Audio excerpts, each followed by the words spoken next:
Okay, punta tayo sa amal. Ano yung amal? Labor. So, ilang minuto ang kulang natin? We have, ilang minuto? 15 minutes. Ano kaya? Basahin lang ninyong labor. Punta na tayo sa demand and supply. Okay, balikan na natin yung labor. Easy lang yung labor, sa? Alam na ninyong labor. Okay lang. Ah? Okay. Tapos, labor in Islam. Meron pang labor in Islam. Basahin lang ninyo muna. Punta tayo sa supply and demand. Ito ang pinaka-importante. Tapos, Islam concern for land utilization. Basahin lang, basa-basa. Tapos ano pa? Kapital. May Rasul Mal pa. Mahaba-haba pa. Meron kailangan pa ng entrepreneurship, organization, entrepreneurship. Kailangan pa ng another extension. No, para matapos. Tapos demand and supply. Yala, Walid, baka may kwan kayo sa demand and supply. Okay. Basahin mo muna, Walid, barakallahu Ay, fik. Na? opo. Okay, Opo, bismillah. basta wait lang po. Hanggang sa Bismillah. the law of demand. Ay, paano ba ito? Ganyan ba? Para Okay, Okay ganyan. po, Stad. Bismillah. Supply and demand. The economic concept of supply and demand describes the relationship between the availability of a good or service and the desire of consumers for that good or service. It's a fundamental concept of economics and it is used to explain the fluctuation of prices in a free market economy. What is demand? Demand, the understanding demand is crucial for businesses, policymakers, and economists. Demand refers to the quantity of a product or service that consumers are willing and able to purchase at various price levels during a given period. By examining the factors that influence demand, businesses can effectively plan their production levels, pricing strategies, and marketing efforts. This lesson explores the law of demand, the demand curve, and the demand determinants. The law of demand states that all else being equal, there's an inverse relationship between the price of a product and the quantity demanded. In simpler terms, as the price of the product increases, the quantity demand decreases and vice versa. This fundamental economic principle is based on the behavior of consumers who generally seek to maximize the satisfaction or utility while minimizing the expenditures. Barakallahu fikum. Mashallah. Naglaktaw na tayo. Ano yung naglaktaw? Filipino yan o Bisaya?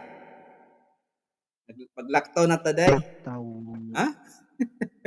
Maglaktaw na ta kay mahaba ito. Laktaw. Laktaw? Hindi ko po alam. Hindi mo alam? Sinong Bisaya dito? Minsan may Bisaya dire. Kasi dito sa amin may laktaw din eh. May laktaw din eh. Laktaw. Yung iiwas ka. Mag-jam Parang na tayo, lalaktaw mag-jam. ka. Jam ko Jump din na natin. iwas. Ganun. Opo. Okay. What is supply and demand? Sa Arabic po, mahiyal ardu wat talab. No? Mahiyal ard wat talab sa Arabic. Ang supply and demand, al-ardu wat talab, ay isang pangunahing konsepto sa economics na nagpapaliwanag kung paano nagkakaroon ng pagbabago sa price or presyo at dami, quantity ng mga produkto o serbisyo sa pamilihan sa market po, no? Meron pa tayong oras? Inshallah, meron pa. Okay, bismillah. Dito ay kawati ang kahulugan po ng supply at demand, no?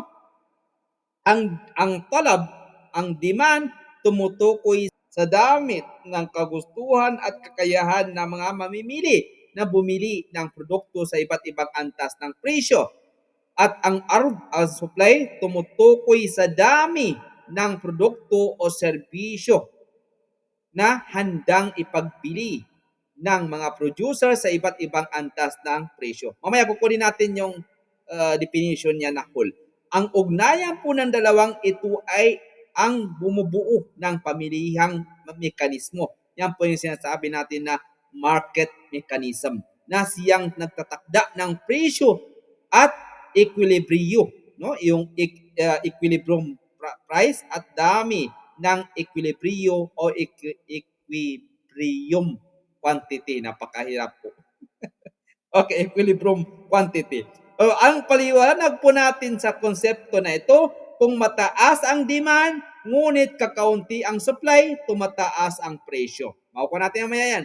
Dahil maraming gustong bumili, ngunit limitado ang produkto. Kung mababa naman ang demand, ngunit sobra ang supply, bumababa ang presyo. Dahil kailangan, no? Dahil po kailangang ibaba ang mga nagbebenta ang presyo upang maubos ang produkto. Ano example niyan? Kapag tumaas ang demand sa bigas, ngunit bumaba ang ani, yung supply, tataas ang presyo sa merkado, sa market. Sa kabaliktaran yan, sa kabaliktaran, kung sobra ang supply ng sibuyas, ngunit kakaunti ang bumili, bababa ang presyo. Anong aplikasyon natin dyan? Ang aplikasyon natin sa economic po para sa mga negosyante, para sa mga negosyo, ginagamit ang analysis ng supply at demand upang magdesisyon kung gaano karami ang iproproduce at anong presyo ang dapat itakda. Para sa mga gobyerno naman, ginagamit upang tukuyin kung kailang dapat makialam sa merkado, halimbawa dyan yung price selling or subsidies. Para naman sa mga mamimili, kagaya po, naiintindihan nila kung bakit nagbabago ang presyo ng bibilhin batay sa panahon o pangyayari. Bima'na ya ikhwani wa akhawati, ang konsepto ng supply at demand ang nagsisilbing puso ng economics, the heart of economics. Sana all may heart. May heart pa lang economics. Ano ang heart of economics? Walid? Act of Economics. Heart. Dalawa po Puso. sa akin, Ustad. Dalawa. Ano yan? Dalawa sa akin, Ustad. Hindi ako makapili. Pero parang human, consumer, o di kaya money. Consumer, Ustad. Consumer. Opo, Consumer hindi. na lang. The heart of Yung heart yung economics. tao. Opo, heart. Barakallah fi Walid. Yala, tafaddal, Sister Lina. Heart of economics. Yala. Supply and demand po. Supply and demand. Bakit? So bakit Ay, ang heart ay isa wala lang? na ako. Sa puso is only one. Hindi pwede Bakit dito sa economics, dalawa ang puso? Bakit dalawang puso niya? Kasi kung wala yung isa, Ha? Kung wala, di ko alam.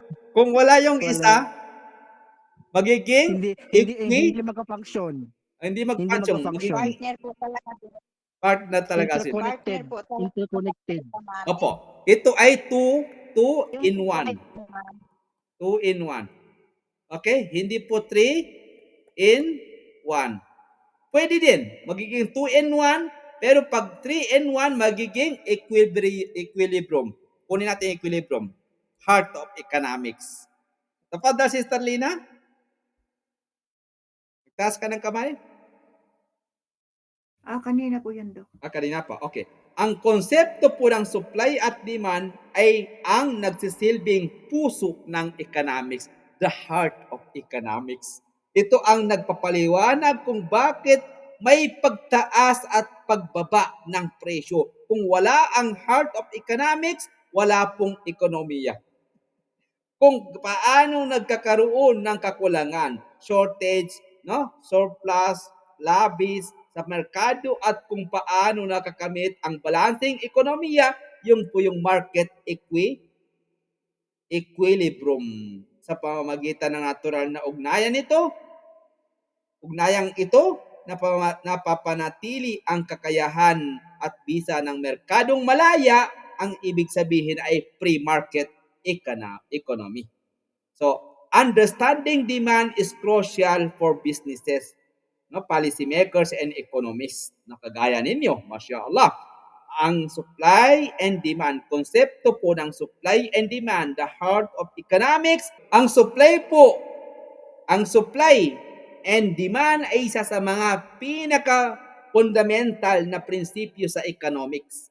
Ipinaliwanag nito ang ugnayan, connection sa pagitan ng dami ng kalakal o serbisyo na hadlang ipagbili ng mga producer, supply at ang dami ng kalakal o serbisyo na nais at kanyang bilhin ng mga mamimili, demand sa iba't ibang antas ng presyo. Anong halimbawa niyan? Ang demand ay tumutukoy sa kagustuhan at kakayahan ng mga mamimili na bumili ng produkto sa isang particular na presyo. Ang supply naman ay tumutukoy sa dami ng produkto o serbisyo sa handang ibenta ng mga tagagawa sa iba't ibang presyo. So ano po yung interconnection? Yung ang interaction po ng dalawang puwersang ito ay ang pagpapasiya sa presyo sa pamilihan, market price at dami ng produkto sa ipagpapalitan. Ano yun? Yung equilibrium quantity. Ang example po niya, ikhwani wa akhawati, we have 10 minutes. Kung mataas ang demand para sa bigas, ngunit kakaunti ang supply, tataas ang presyo dahil maraming gustong bumili, ngunit kulang ang produkto. Sa kabaliktaran niyan, kung sobra ang supply ng bigas at mababa ang demand, mababa ang presyo upang mahikayat ang mga mamimili. So, sa aplikasyon natin, kunin natin ang producers. Ginagamit ang analysis ng demand upang matukoy kung gaano karaming produkto ang dapat likhain at sa anong presyo at may pagbibili ng may kita. Mga manggagawa po, mga gumagawa ng patakaran, yung mga policy makers, sinusuri ang supply at demand upang balansihin ang ekonomiya. Halimbawa niyan yung pagpigil sa inflation o kakulangan ng produkto. Mga ekonomista naman, ang mga ekonomista, ginagamit ito upang pag-aralan ang market behavior. Nakuha natin yung price stability, nakuha natin at consumer welfare. So, ano po yung pre-market economy? Yung sa pre-market economy po, walang direktang control ang pamahalaan sa presyo. Ang natural na interaksyon ng mga mamimili at nagbebenta ang nagtatakda ng presyo. Kapag mataas ang presyo, karaniwang bumaba ang demand, ngunit tumaas ang supply. Kapag mababa ang presyo, tumataas ang demand, ngunit bumababa ang supply. Ito ang tinatawag na market adjustment mechanism na automatic kung nagbabalik sa tinatawag na market equilibrium, antas ng presyo kung saan nagkakatugma ang supply at demand. Bimana ya ikhwani wa akhawati huna, ang supply at demand ay ang puso ng lahat ng sistematikong pang-ekonomiya. Nauunawaan nito kung paano nagbabago ang presyo ng mga produkto batay sa kilos ng mga mamimili at tagagawa. Sa pamamagitan nito, natuto ang negosyo kung paano o magtakda ng presyo at dami ng produksyon. Nagbibigay daan ang pamahalaan na makalikha ng mga tamang patakaran at natutulungan ang mga mamimili na gumawa ng matalinong desisyon sa paggastos. Tama po ba?